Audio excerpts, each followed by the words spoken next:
Gênesis 43, nós vamos ler os 5 primeiros versos e depois continuaremos a leitura do restante do capítulo no decorrer da mensagem. A palavra do Senhor nos diz assim: a fome persistia gravíssima na terra. Tendo eles acabado de consumir o cereal que trouxeram do Egito, disse-lhe seu pai: voltai, comprai-nos um pouco de mantimento. Mas Judá lhe respondeu: fortemente nos protestou o homem, dizendo: não me vereis o rosto, se o vosso irmão não vier convosco. Se resolveres enviar conosco o nosso irmão, desceremos e te compraremos mantimento. Se, porém, não o enviares, não desceremos, pois o homem nos disse: não me vereis o rosto, se o vosso irmão não vier convosco. Vamos orar? Senhor, nós te agradecemos pelo teu cuidado, nós te agradecemos por podermos, neste momento do culto, ouvirmos a exposição da tua palavra. Nós sabemos, nós cremos que ela é viva e eficaz e que ela é a única capaz de transformar vidas e de transformar o coração do homem. Por isso nós clamamos ao Senhor que nos dê a tua graça. Mais uma vez, estenda sobre nós as tuas misericórdias, para que possamos compreender a tua palavra, para que possamos aplicar a tua palavra e para que possamos viver a tua palavra. E que as palavras dos meus lábios e o meditar do meu coração sejam agradáveis na tua presença. Senhor, rocha minha e redentor meu. Amém. Toda vez que você entra num ônibus ou entra em um avião, você senta na sua poltrona, ouve atentamente as instruções e você segue viagem. A sua expectativa é que o piloto ou o motorista saiba o que é pilotar um avião, que ele saiba o que é dirigir um ônibus. E muitas vezes, muitos de nós, e eu toda vez quase, apago simplesmente. E vou acordar apenas no meu destino. Sem preocupação alguma. E quando o negócio dá uma tremidinha, seja o avião ou seja no ônibus, nessas estradas maravilhosas que temos, nós olhamos assim e na cabeça vem: será que ele sabe o que ele está fazendo? O que está acontecendo? Daqui a pouco passa, voltamos novamente àquele estado de tranquilidade. Porque nós sabemos que tem alguém ali controlando. Nós sabemos que tem alguém que está fazendo o seu trabalho, independente da circunstância, seja num clima bom ou seja num clima mais turbulento. E nós descansamos nisso, porque, sinceramente, nós não temos o que fazer.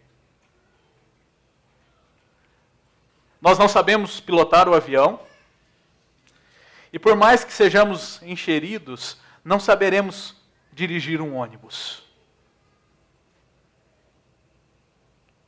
Então nós precisamos confiar e depender daquele que está controlando aquele meio de transporte. Nós estamos passando pela vida. Nós já dissemos aqui várias vezes que nós somos peregrinos nesta terra. Que estamos sendo guiados, que estamos sendo levados por Deus. E nós estamos como se estivéssemos em um avião ou em um ônibus. Tem alguém controlando todas as coisas. Tem alguém ali que não dorme, que não corre o risco de escapulir qualquer coisa. Ele sabe o que ele está fazendo. E este alguém é Deus. Quando nós olhamos para o capítulo 43 de Gênesis, nós vemos aqui um capítulo de transição. Este capítulo ele faz parte de um bloco maior, que vai do 43:1 até o final do 45. E o tema central destes 3 capítulos é o controle de Deus sobre todas as coisas.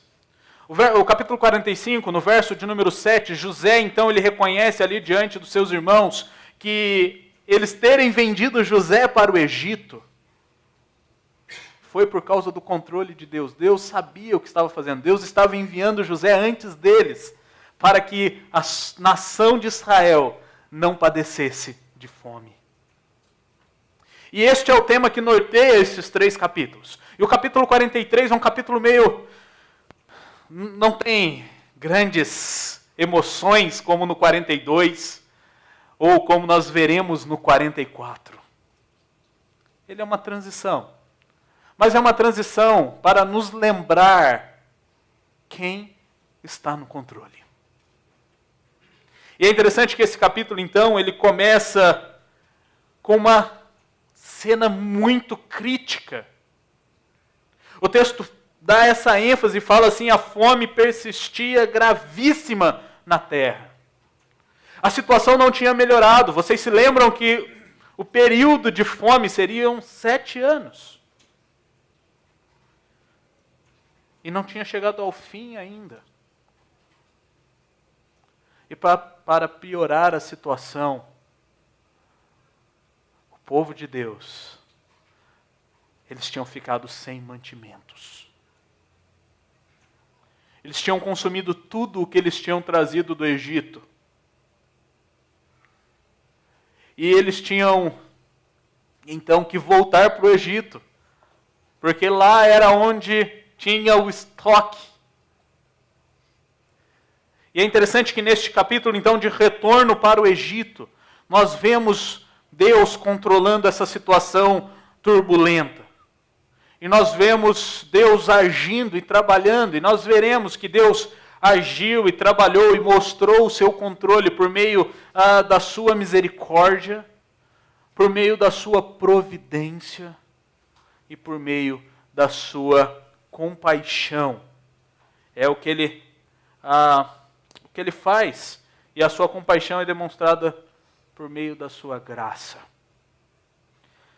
Assim que Deus controla essa situação, e é assim que Deus controla a nossa viagem rumo à pátria celestial. Então o texto que nós lemos, ele nos lembra então da condição que José havia colocado para que eles pudessem retornar para o Egito e comprar mais mantimentos. E aqui nós vemos algo bem interessante. Nós podemos olhar e vermos que Judá, na verdade, José está no Egito, Judá, ele começa a assumir então a responsabilidade. Lembram no final do capítulo 42, o filho mais velho, Rúben, ele chegou e falou assim: pai, deixa comigo. Vamos pegar Benjamim, vou levar Benjamim, e se eu não voltar com teu filho, o senhor pode matar os meus filhos. O que Jacó fala para Rúben? Não. Final do verso, final do 42, ele diz assim: meu filho não descerá convosco. Seu irmão é morto e ele ficou só. Se lhe sucede algum desastre no caminho por onde fordes, fareis descer minhas cãs com tristeza à sepultura. Aqui nós temos um drama. Este homem já havia perdido seu filho, que era o único irmão de Benjamim, filho da sua amada esposa. E ele olha para Rúben, aquele impetuoso que lá atrás tentou usurpar o seu lugar quando Raquel morre. Ele fala: confio em você não, meu filho. Só que o tempo passa, a situação piora. E o texto que nós lemos, nós vimos que tinha acabado já o alimento. E ele então chama os seus filhos e diz assim: filhos, olha, vocês vão precisar voltar para o Egito e comprar mais alimento. Judá, então, um dos mais velhos, ele começa aqui a mostrar a sua liderança. Ele começa a ser proeminente frente às outras tribos de Israel. E nós vamos ver que Deus está controlando essa história, pois Jesus, ele descende da tribo de Judá. E Judá então chega para com seu pai, e aqui as expressões usadas são de confronto, mas são de submissão. E ele fala assim: pai, aquele homem disse que se nós voltássemos para aquela terra, nós precisaríamos estar acompanhados de Benjamim. Sem Benjamim, ele nem veria o nosso rosto. E aqui ele dá aquela... eles são dramáticos. E ele dá esse peso dramático na história. Ele fala assim: não adianta, eu não vou subir lá para perder a viagem. Eu não vou caminhar isso tudo para chegar lá e ele não me atender. Imaginem aqui, este homem estava já também pensando que todo o dinheiro que eles haviam usado para comprar havia voltado nos sacos de mantimento. Se ele voltasse sem o irmão, além de não receber nada, ele ainda podia ficar lá preso. E ele então fala com seu pai: olha, não, nós não desceremos sem Benjamim. Nós só o faremos se ele for conosco. Se ele for, nós vamos. Mas é interessante que quando Judá então começa a argumentar com seu pai, eles entram ali numa discussão, e o verso 6 fala que Jacó, Israel, ele diz assim: então por que vocês fizeram este mal? Por que vocês falaram para aquele senhor do Egito que vocês tinham mais um irmão? Onde que vocês estavam com a cabeça? Vocês podiam ter ficado quietinhos. Não, somos só nós mesmos, só os 10. Não tem nada, fica tranquilo. Só que Israel não tinha a dimensão de quem era o Senhor do Egito. Então, eles responderam: o homem nos perguntou particularmente por nós e pela nossa parentela, dizendo: vive ainda vosso pai? Tendes outro irmão? Respondemos-lhe segundo as suas palavras. Acaso poderíamos adivinhar que haveria de dizer: trazei vosso irmão? Aqueles homens, eles demonstraram aqui um ato de sinceridade, mas diante desse prévio conhecimento de José, lá atrás no capítulo 42, eles ficaram assustados com essa onisciência. Foi algo particular, direcionado. Eles não tinham como escapar disso. E eles foram sinceros, eles foram honestos. Então, Judá diz a Israel, seu pai: envia o jovem comigo, e nos levantaremos e iremos, para que vivamos e não morramos, nem nós, nem tu, nem os nossos filhinhos. Eu serei responsável por ele, da minha mão o requererás. Se eu tu não trouxer e não tu puser à presença, serei culpado para contigo para sempre. A situação estava tão grave que 3 gerações poderiam padecer. Judá fala assim: olha, o meu acordo com o Senhor é diferente do acordo de Rúben. Rúben diz para Jacó: olha, se eu for e ele não voltar, você mata os meus filhos. Judá olha para o seu pai e diz assim: se eu for, se ele for comigo, se ele não voltar, você pode fazer o que você quiser da minha vida. Ele coloca a sua vida como troca. E aqui, quando nós olhamos para Provérbios, no capítulo 15, nós vemos ali que era proibido fazer essa troca, esse juramento de uma vida para salvar outra vida. Porque a tendência é que nós não cumpramos a nossa palavra. Então ele diz, é melhor que você não faça esse voto do que faça e não cumpra. É o que depois nós vemos no Novo Testamento. Mas quando nós olhamos aqui, Judá, ele estava dando a sua palavra, estava convicto, dizendo assim, olha, se ele não voltar para sua casa, o senhor pode me matar. Estou aqui dando a minha vida em troca da vida de todo o nosso povo, porque nós precisamos de Benjamim para conseguirmos mais alimentos. Nós vemos então a liderança deste homem despontando, e ele assumindo esta responsabilidade, este peso. E é interessante que quando nós olhamos para esta situação, nós vemos ali que Jacó continuava duro, resistente. E Judá, mais uma vez, ele traz um peso dramático para a história. Ele fala assim, olha, se nós não estivéssemos aqui discutindo isso, se nós não estivéssemos demorando, nós já estaríamos com certeza de volta pela segunda vez. A dureza do teu coração está fazendo com que o nosso povo passe fome. Está fazendo com que o nosso povo padeça. Talvez essa não fosse uma verdade tão agradável de se ouvir. Mas era uma verdade que era necessário. Era necessária, porque sem esta confrontação, eles teriam padecido. Jacó, então, Israel responde, se é tal, fazei, pois, isto.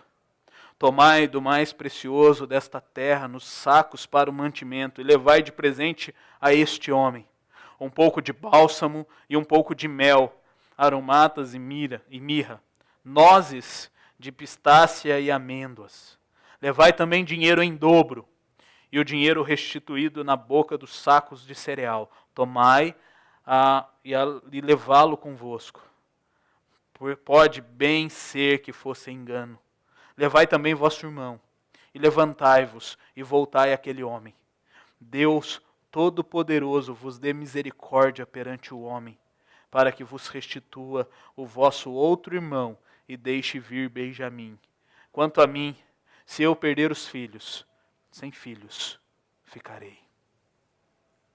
Aquele homem, ele passa mais uma vez, aquele Jacó duro do passado aqui em relação ao seu filho, único filho agora favorito. Ele passa dessa idolatria para um contentamento exclusivo de Deus. Aquele filho era um ídolo. Aquele filho era a razão de viver daquele homem. E quando então toma consciência, ele olha para este que está controlando todas as coisas e ele diz assim, o Deus Todo-Poderoso, o Deus que fez o pacto com o seu povo, o Deus que está sustentando o seu povo, está cumprindo as suas promessas, que Ele tenha misericórdia de vocês, e ao mesmo tempo que Ele tenha misericórdia de mim, porque se os meus filhos não voltarem, eu vou olhar para este Deus e dizer, ok, o Senhor está no controle de todas as coisas, e sem os filhos eu ficarei. Talvez não seja algo tão agradável e algo que nós faríamos com tanta tranquilidade. Mas quando nós olhamos para as Escrituras, nós vemos outro homem que foi levado por Deus e ordenado por Deus a sacrificar o seu filho, a não idolatrá-lo. E nós olhamos então para Abraão e Isaac, e nós vemos ali o Senhor falando, olha, esse é o filho da promessa, mas eu quero que esse filho da promessa seja oferecido em sacrifício para mim. E ali Abraão, se ele resolvesse ficar com o seu filho, ele ficaria sem Deus. Mas se ele entregasse o seu filho para Deus, ele continuaria com Deus, que controlava todas as coisas. E Hebreus fala que ele sabia que se Deus quisesse, ele ressuscitaria o seu filho. E aqui Jacó está olhando para Deus e dependendo unicamente da misericórdia deste Deus.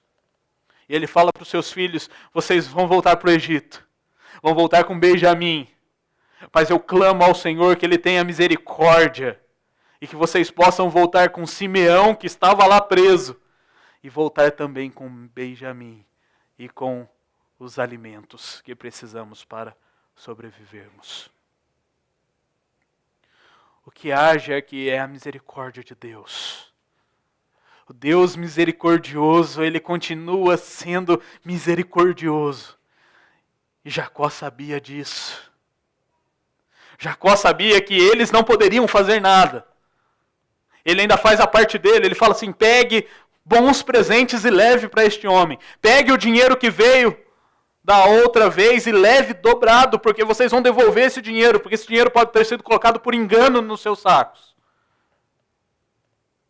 Este homem mostra então essa integridade e caminha para a dependência exclusiva da misericórdia de Deus durante esta viagem. Porque aqui ele reconhece que Deus é quem controla todas as coisas.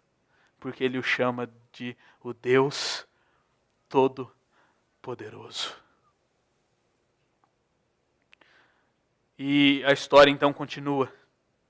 E em um versículo, apenas no verso 15,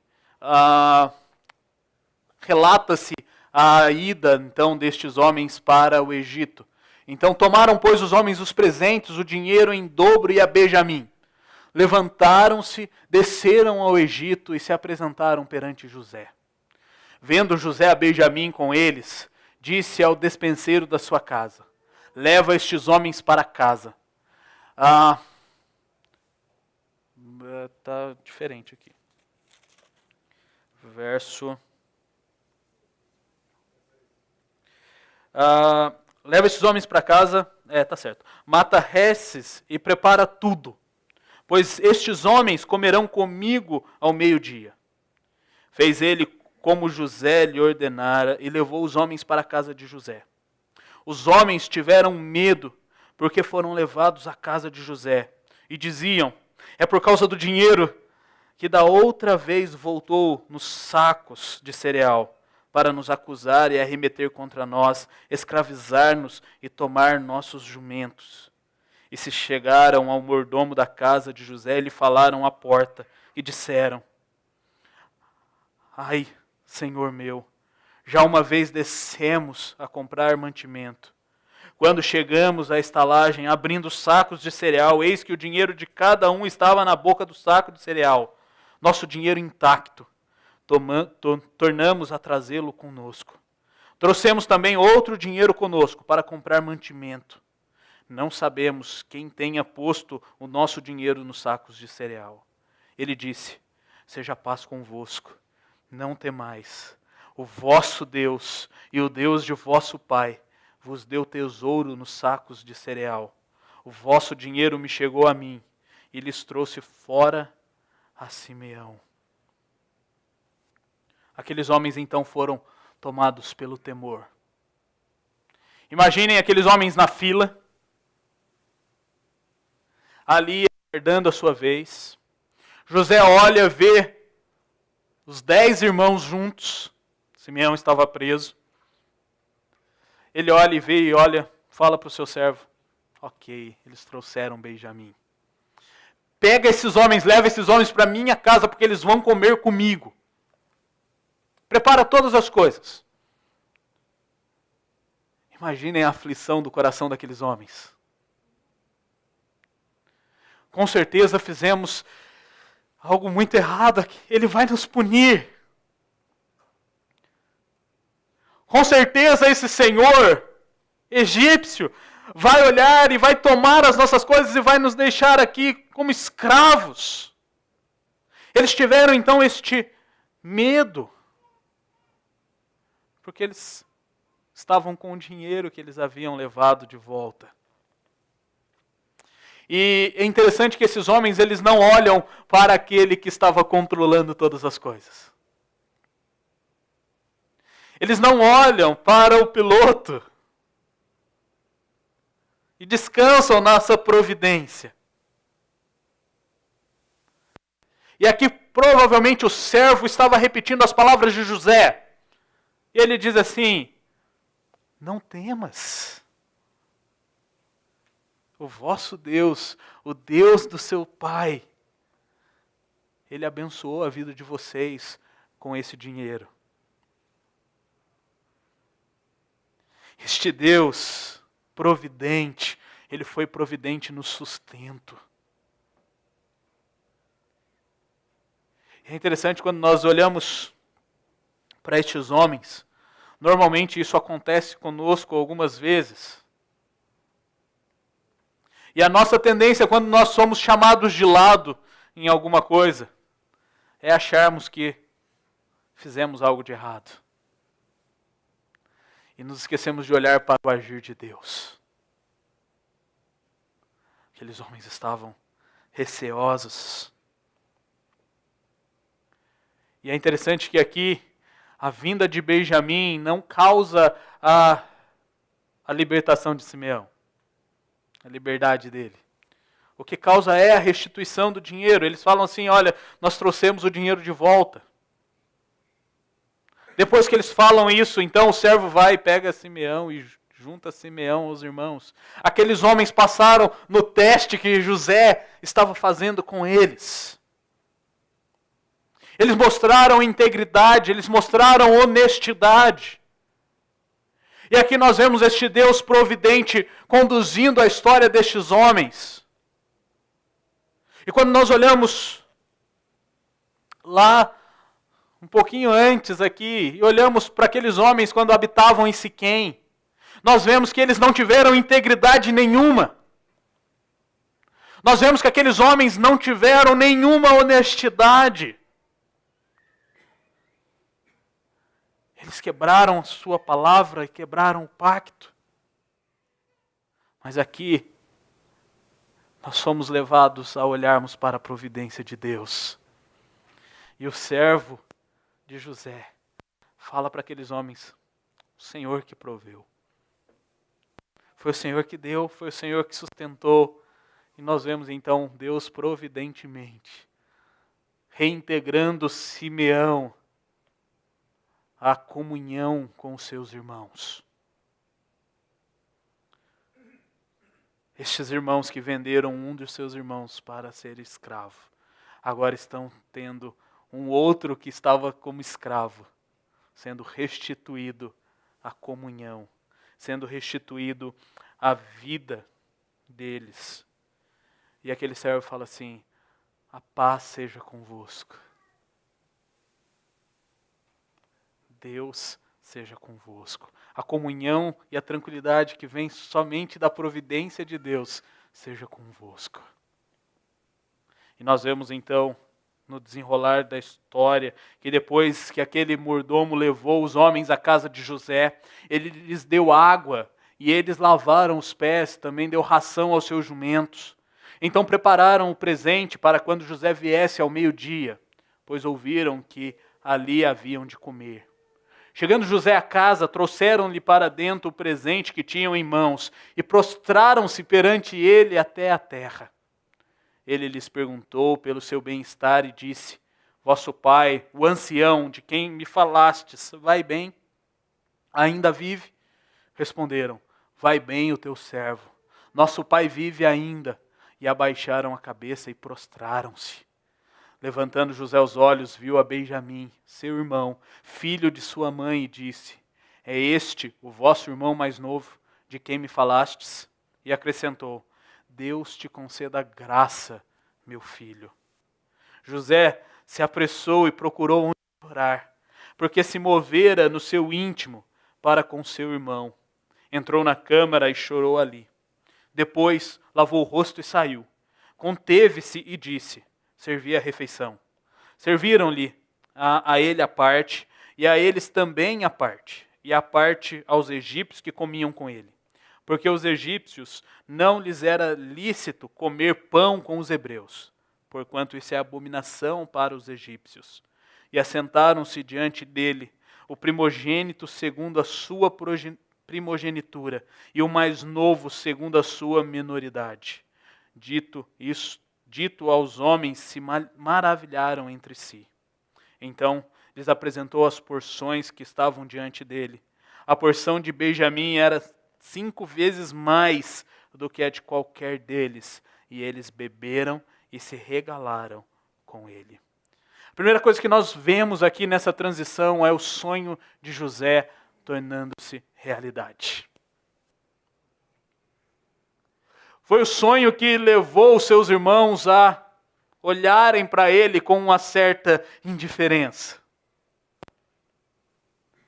Ele dizia que os seus irmãos se prostrariam perante ele, e eles, como assim? Você é o mais novo.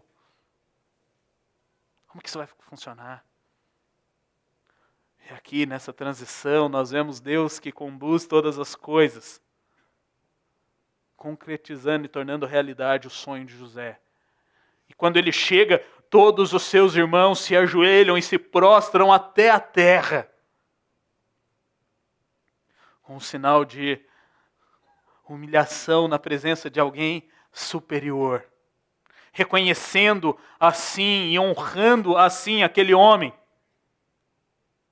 E é interessante quando nós observamos esta ação destes homens, ela se repete mais uma vez. Porque eles pegam, dão os presentes para José, e o que eles fazem depois? Se ajoelham de novo, eles se prostram novamente. E aqui quando nós olhamos para Gênesis, nós vemos este Deus que conduz todas as coisas, concretizando as suas promessas e concretizando todas as coisas. E nós podemos então descansar na graça deste Deus maravilhoso. É o que José, ao ver o seu irmão, diz. Ele fala que a graça de Deus seja com você. E aqui ele está fazendo uma lembrança da bênção sacerdotal. E não era comum, não era costume usar esta bênção desta maneira. Mas o momento aqui era importante para voltarmos os olhos para Deus e entendermos que só a graça de Deus poderia cuidar dos seus servos. E é o que José faz. José não se exalta, José não faz, não estufa os peitos e fala assim, é mesmo, agora eu sou o maioral. Agora quem manda aqui sou eu. Não, ele não faz isso. Ele leva os seus irmãos a olharem para a graça de Deus. E quando nós olhamos para a graça de Deus, nós vemos o cuidado de Deus para com os seus servos. Nós vamos ver isso no capítulo 44, e nós vamos ver isso no capítulo 45. Pela graça de Deus, quando o faraó escuta que aqueles homens são irmãos de José, ele se alegra, e ele chama José e fala, José, está aqui ó, carros, cavaleiros, animais, mantimentos, vai lá e busca o teu povo. Traga o seu povo para o Egito, eles vão habitar na melhor terra, e eles vão ter tudo em fartura. Nós vemos que a graça de Deus é o que nos sustenta. E nós vemos que isso continua em toda a história. Nós continuamos sendo sustentados pela graça de Deus.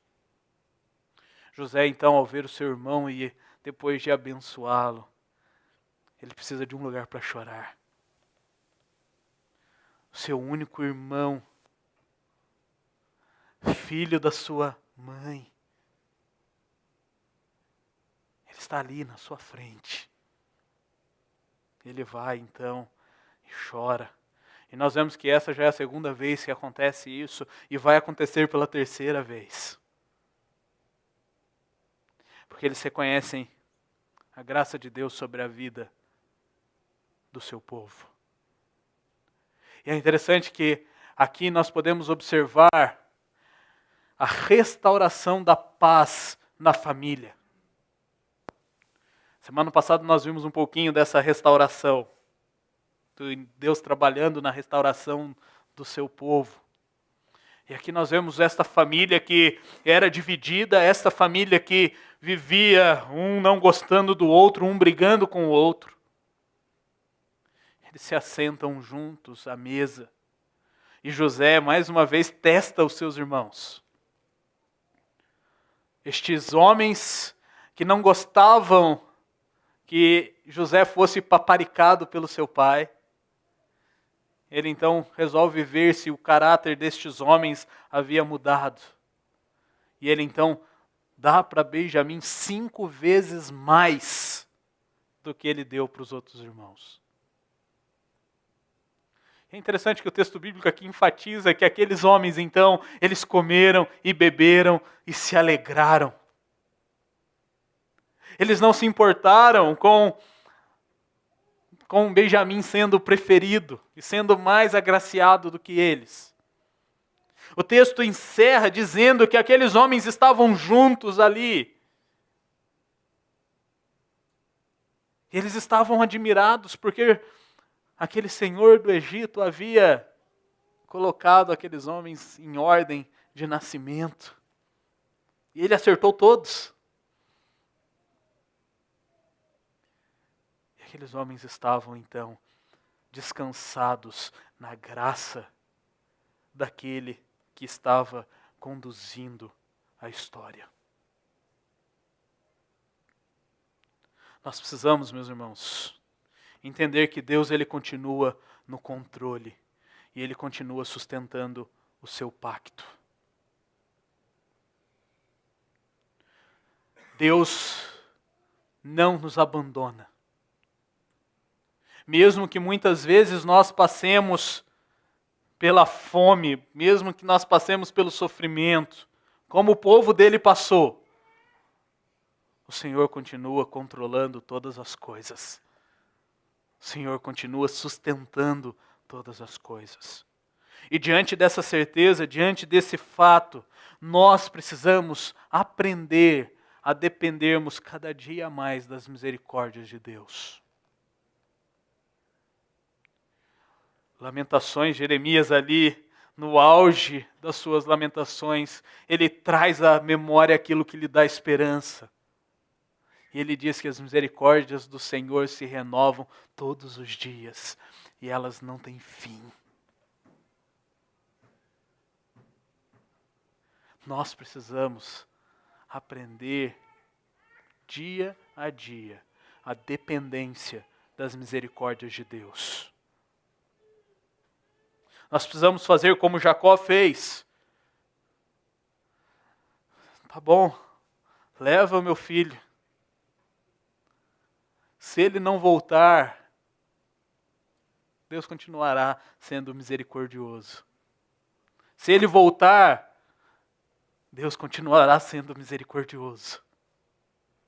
Então, independente da situação da sua vida, Deus, Ele continua sendo misericordioso. Ele enviou o seu Filho amado para morrer por nós. Cristo é a concretização das misericórdias de Deus sobre as nossas vidas. Controlando todas as coisas, Deus foi misericordioso, sabendo que somos pecadores e que nada poderíamos fazer. Então Ele se compadeceu de nós e continua se compadecendo. Nós precisamos aprender a confiar na providência de Deus. Talvez esse seja um dos pontos mais nevrálgicos aqui, mais difíceis. Porque muitas vezes nós queremos pegar as nossas mãos, pegar a nossa força e resolver a situação. E normalmente, como resultado disso, nós nos frustramos, porque nós não conseguimos. Nós precisamos aprender esta confiança que Deus, Ele provê todas as coisas. Tudo aquilo que é necessário para a nossa subsistência, Deus provê. É o que Ele nos alerta em Mateus 6, Ele fala assim, não andeis ansiosos por coisa alguma.